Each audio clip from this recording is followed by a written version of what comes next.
Hi friends, welcome back to my channel cook with Sami. நம்ம super and டேஸ்டியான மசாலா வேர்க்கடலை வீட்டில் எப்படி பண்ணுறதுன்னு பார்க்கலாம். ஸ்கூல் விட்டு வர குழந்தைங்களுக்கு இந்த மாதிரி ஹெல்த்தியான ஒரு ஸ்நாக்ஸ் செஞ்சு கொடுங்க. ரொம்ப சூப்பராக இருக்கும். நம்ம டீ டைம் ஸ்நாக்காகவும் சாப்பிட்லாம். நம்ம வீட்டில் வெரைட்டி ரைஸ் அந்த மாதிரி தொட்டுக்கு எதுவும் இல்லாத சமயத்தில் தொட்டு சாப்பிட்றதுக்கும் ரொம்ப சூப்பராக இருக்கும். இது ரொம்ப சூப்பராக இருக்கும் ஃப்ரெண்ட்ஸ். ரொம்ப சிம்பிளாக பண்ணிடலாம். பிகினர்ஸ் கூட ட்ரை பண்ணலாம். கண்டிப்பாக ட்ரை பண்ணி பாருங்கள். ஃபஸ்ட்டு ஒரு கப் அளவுக்கு வேர்க்கடலையை சேர்த்துக்கிறேன். இப்போ வேர்க்கடலைக்கு தேவையான அளவுக்கு உப்பு சேர்த்துக்கலாம். உப்பு சேர்த்துட்டு இதுக்கு தேவையான அளவுக்கு இஞ்சி பூண்டு பேஸ்ட் சேர்த்துக்கலாம். நான் தட்டிட்டு தான் சேர்க்குறேன் இன்றைக்கி. இஞ்சி பூண்டு இந்த மாதிரி சேர்த்துக்கோங்க. காஷ்மீரி சில்லி பவுடர் கொஞ்சமாக சேர்க்குறேன். நீங்கள் உங்கள் காரத்துக்கு ஏற்ற மாதிரி சேர்த்துக்கோங்க காரம். இப்போ சேர்த்துட்டு இது எல்லாத்தையும் நல்லா நம்ம மிக்ஸ் பண்ணிக்கலாம். சேர்த்தாச்சு. உங்கள் காரத்துக்கு ஏற்ற மாதிரி நீங்கள் சேர்த்துக்கோங்க. கொஞ்சமாக ஆயில் சேர்த்துக்கிறேன். ஆயில் சேர்த்துட்டு எல்லாத்தையும் நல்லா மிக்ஸ் பண்ணி விட்டுடலாம். இப்போ எல்லாத்தையும் நல்லா எல்லா பக்கமும் பரவுற மாதிரி நல்லா மிக்ஸ் பண்ணி விட்டுக்கோங்க. நம்ம இஞ்சி பூண்டு பேஸ்ட் இன்னும் கொஞ்சம் இருக்குது, அதுவும் சேர்த்துக்கலாம். அதுவும் சேர்த்து நல்லா கலந்து விட்டுருங்க. இப்போ இஞ்சி பூண்டு பேஸ்ட்டு, உப்பு, மிளகாய்த்தூள், கொஞ்சமாக எண்ணெய் சேர்த்துருக்கோம். இது எல்லாம் நல்லா ஊறி வரணும். ஒரு 10 நிமிஷத்துக்கு நல்லா கலந்து விட்டுகிட்டே இருக்கணும். அப்போ தான் எல்லா பக்கமும் நல்லா பரவும். ரொம்ப டேஸ்ட்டும் நல்லாயிருக்கும் நமக்கு. இப்போ மிளகுத்தூள் கொஞ்சமாக சேர்த்துக்கிறேன். மிளகுத்தூள் சேர்த்துட்டு கொஞ்சமாக தண்ணி ஆட் பண்ணிக்கிறேன். தண்ணி ஆட் பண்ணிவிட்டு நல்லா கலந்து விட்டுருங்க. இது ஒரு 10லேருந்து 15 நிமிஷம் நல்லா ஊறணும் வேர்க்கடலை. இந்த மாதிரி கலந்து விட்டுருங்க. நல்லா ஊறணும். ஊறினதுக்கப்புறம் நான் சொல்கிறேன் பாருங்கள். இப்போ நல்லா ரெடி ஆகிடுச்சு வேர்க்கடலை நமக்கு. இப்போ நம்ம தேவையான இது சேர்த்துக்கலாம். பச்சரிசி மாவு, கார்ன் மாவு கொஞ்சமாக சேர்க்குறேன். கடலை மாவு கொஞ்சமாக சேர்க்குறேன்.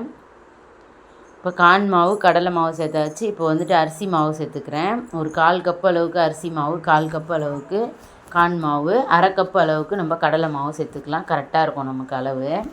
இப்போ இது எல்லாத்தையும் ட்ரையாகவே நல்லா கலந்து விட்டுருங்க. இதுலேருந்தே தண்ணி விடும். அதனால் நம்ம நிறைய தண்ணி சேர்க்க வேண்டிய அவசியம் இல்லை. நல்லா நம்ம கலந்து விட பர்ஃபெக்டாக நமக்கு மசாலா வேர்க்கடலைக்கு கரெக்டாக ரெடி ஆகிடும் நமக்கு மசாலாவோட.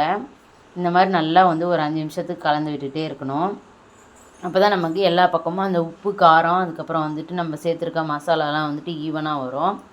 ஒரு 2-3 நிமிஷம் நம்ம கலக்கும் போதே நமக்கு சூப்பராக ரெடி ஆகிடும். இப்போ பாருங்கள் நல்லா கலந்துட்டேன். மசாலா எல்லாம் நல்லா ஒட்டி பிடிச்சிருக்கு பாருங்கள் வேர்க்கடலையில்.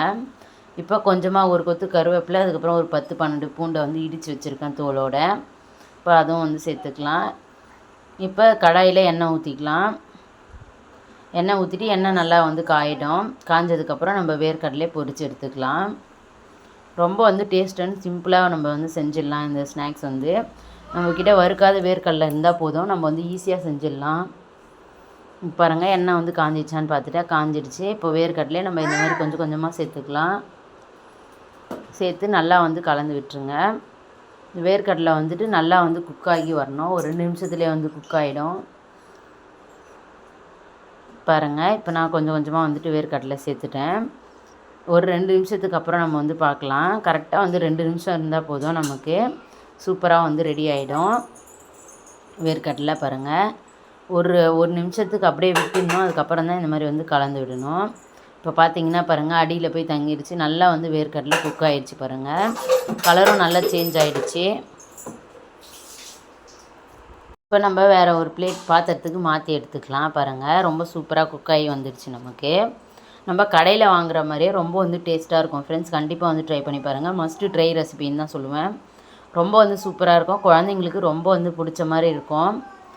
இதே மாதிரி நம்ம வச்சுருக்க எல்லா வேர்க்கடலையும் ஒரு பேட்சாக நம்ம பொரித்து எடுத்துக்கலாம் ஃப்ரெண்ட்ஸ். பாருங்கள் ரொம்ப நேரம் ஆகாது நமக்கு.